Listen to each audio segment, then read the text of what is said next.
The Rolling Stones, Aftermath, right now on States and Kingdoms.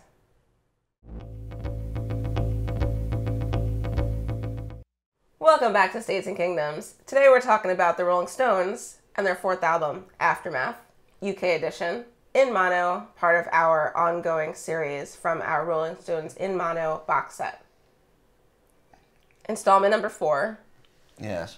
This has been a lot of fun, hasn't it? Yeah, it has. No, it actually has. Oh, okay, good.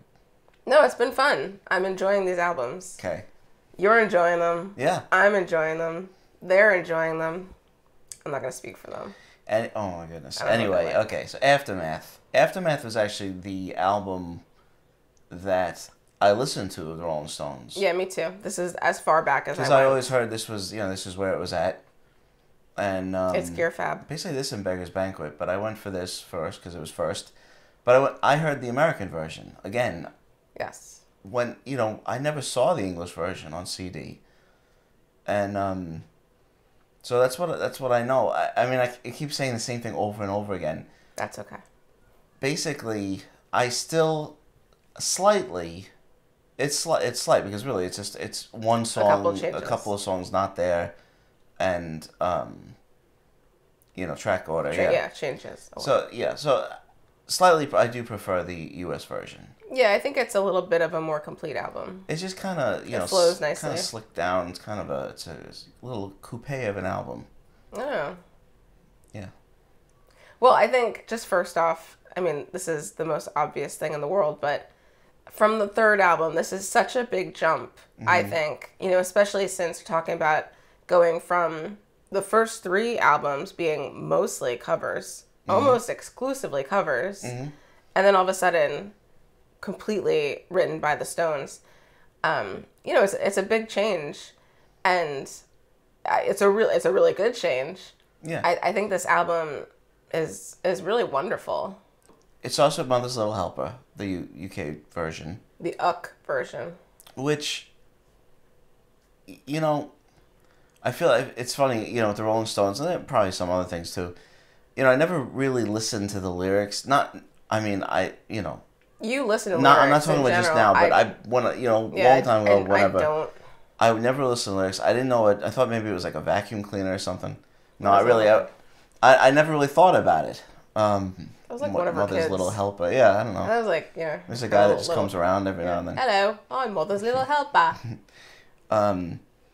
It's very, it's got a real Kinks kind of dandy. It does. Dedicated follower fashion, really. It does. That's but their own thing, and it's an interesting song. I mean, it fits right into the kind of, sort of social commentary stuff, like the movies that were being made in England. Taste Georgia of Honey. Girl. Yeah, Georgia Girl. I was gonna say, yeah, this is a song that I sort of dismissed. Yeah. I think because I've heard it a lot over the years. I've known it. Our mom didn't like it at all. And I was definitely colored by her not liking it.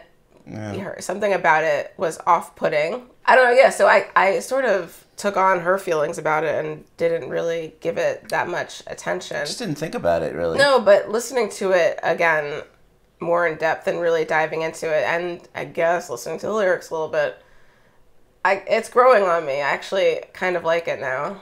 Well, no, I mean, it's a good song. It is a good song. And the 12-string part, the slide part, that I assume is Brian Jones, because, I mean, I don't think Keith Richards owned a slide machine. No, I guess. Is really good. And, I always assumed that was a sitar as well, way back when. I prefer Painted Black opening this album. This is a jaded, vitriolic kind of an album, and it could have actually been more so if they had included a couple other songs that they either were singles or in America they were on Flower. But I mean, they're having a moment. Painted Black really does fit. Yeah. On this as a very set the tone. Kind of dark, apocalyptic song. I mean, and also Painted Black as an opener for an album. I mean, hardly any better opening song you know. Basically. So I do prefer that. But Mother's Little Helper is still, it still fits fine. It's still fine. You know, it does show, you know, if they were sort of inspired by the Kinks at all, if that is, you know, that really is there, how they made it their own still. Oh, yeah, you know, completely. how they were, their songwriting and everything was coming together. Stupid Girl is now controversial. I don't know if, I guess it was. I mean, it's, I always thought it was really a funny song because it's just so mean. Apparently it hurts people's feelings. I guess so. Retroactively. That's a great driving, like, biting song. You know, it's just very honest. Well, it really, I mean, you know, makes you think of the type of ladies they were coming into contact with while they were on tour and stuff. Yeah. Paul McCartney. Yeah, Paul McCartney. And yeah, but it is really unique. It's a great driving song. Yeah. I mean, there's hardly any respite from that. You know, that just very pointed denunciation. The Lady Jane is interesting, and the instrument choices on this album are interesting, mostly courtesy of Brian Jones. The dulcimer, you know, it does lend a kind of Tudor sound to the song, but also a real Appalachian kind of folk song sound, which is, you know, and, you know, reminds me of like some of the folk songs that have been unchanged since, you know, since the people came from England at the time. It's like a time capsule. You know, and it has it's a nuanced sounding song. It's really kind of interesting because it seems very simple. Subtle though. It has like subtle shifts and yeah. Again, another song that I initially dismissed. You don't like the video where he does that part, yeah. Lady Jane, and I was like, I don't know how many times. I hope he only did it once because it's silly, and it doesn't even fit. It doesn't fit him. Not really.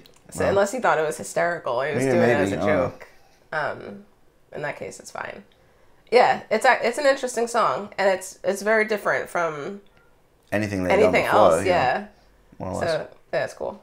We say this every time, but you know, Mick Jagger's vocals are so good, so on point, perfect for every single song, and somehow, even though you don't think he has the most dynamic or versatile voice, like, you know, when you think of Mick Jagger, you don't think, oh, he could sing anything, but I think it's evident that he actually can sing a lot. Well, you definitely hear that on the first couple of records. I really, you know, first 3 records. Yeah. You know, some of the covers that he does, you know, you would never think of him, you know, doing in his specific style, which is very unique.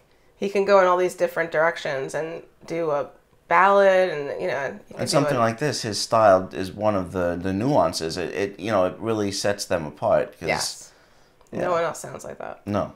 Under My Thumb was my favorite Rolling Stones song for a really long time. I just thought I love the sound. The like marimba is unique, and you know, it just has a great sound. As soon as it starts, you know, it really I always it just has a really nice rhythm. I mean, I heard it first by The Who. I heard the Who cover before I heard the Rolling Stones, but I always obviously knew that it was a Stones song. Yeah, I always liked it, and now that I know the Stones version more than the Who version, you know, I do enjoy the Stones version. And this song would annoy people even more than Stupid Girl. Yeah. Whatever. Who cares? Boo-hoo. It's a song about thumbs. Boo-hoo. Yeah. And you know you wanted to be under his thumb anyway, so shut up. You said under my big toe. I'm not going to say anything else. I was going to pick another body part, but I'm going to leave it. I'm going to leave it there. Under my schwanz.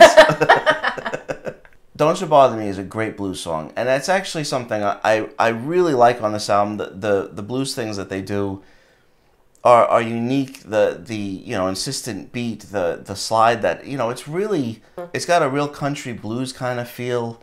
You know, it has, you know, by this time Mick had really, you know, developed his singing, and I mean, he's singing on this album a lot. Kind of an upper register. He's got like he does have like that kind of almost like reedy. Hayachi. No, it's very high lonesome sound kind of thing. Yeah, because it's like it's a rich forceful. You know, he's not quite belting, but sometimes it's really coming out, and it's almost like a moaning, sort of a wailing sound. It's very hard to describe. It's on a number of songs where you're like, well, it's very interesting. He is very pointedly developing, his style, and there's really obviously no one really like him. I mean, there would be. Yeah, there will be. Read on. But anyway, and then so going home. Now I read, Arthur Lee said that Revelation was first. Under capo. Yeah. And I never liked Revelation. Yeah, it's a little too much for me. I absolutely adore, love. For Sale is an album I've listened to 1 billion times. Yep. And they're all great. Sorry, Arthur, I've never liked Revelation. Can't even say it. Revelation. I can't even say it. It's not for me. Actually, I don't really hear. There's not much of a similarity between this and Going Home. Going Home, I prefer. I'm not gonna say I'm head over heels in love with it, but it's interesting. It's interesting because of how kind of droning it is.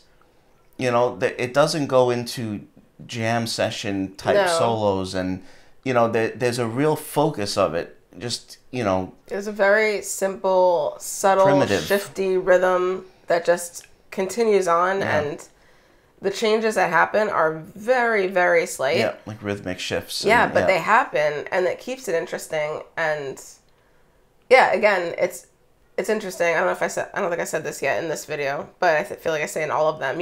A lot of this style, this music isn't quite my taste. Yes.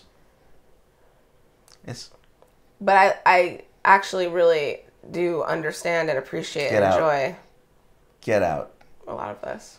No, it is. I know that you've actually been enjoying this more than everything else I listen to that I hold dear, that you despise. But and it does remind me of something like, I'm not going to say that is an influence on, but something almost like Sister Ray. Yeah, I think I said that. Which is again a long song, longer than this, but it really is just like this, just all about the rhythm, and I think it's very interesting. Again, I think it should be at the end of the album. Yes. It works better at the end of the album. It almost feels like he's like walking away. Yeah, I agree. At the end, on the US version. Because then side two, I don't know, it just starts up like a whole new album almost, with that being the first side closer.